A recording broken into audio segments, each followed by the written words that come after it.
Congratulations! Ang galing! Maraming bagay sa buhay natin ang nagtatagumpay tayo, nananalo, nagiging pinakamataas, nangunguna. Kadalasan, ito ay nagiging dahilan para tayo magyabang. Alam nyo, pinagmamayabang natin minsan yung mga nangyari sa atin sa loob ng eskwelahan. Ako ngayon ang top 1, ako ang cum laude. Minsan may mga pagkakataon na ipinagyayabang natin. Bakit? Ako naman talaga ang karapat-dapat na ma-promote. Marami ding bagay sa pamilya natin ang ipinagmamagaling natin palagi. Magagaling ang mga anak ko. Hindi naman masama na ipagmagaling. Hindi naman masama na ipagyabang kung anong nangyayari sa iyong negosyo. Hindi rin masama na ipagyabang kung anong nangyayari sa posisyon mo.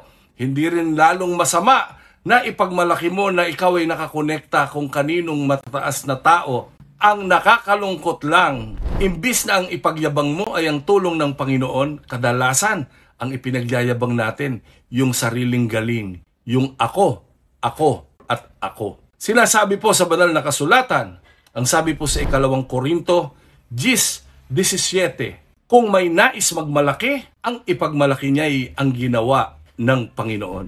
Maraming pagkakataon sa buhay natin, nakakalimutan natin na kaya tayo meron ng mga bagay na ito ay dahil sa Panginoon. Kapatid, hindi pa huli ang lahat. Hilingin natin sa Panginoon na sa panahong ito, makabawi tayo kay Lord ng ipagmamagaling natin, ang ipagmamalaki natin. Walang iba, kundi ang mabubuting ginawa ng Panginoon.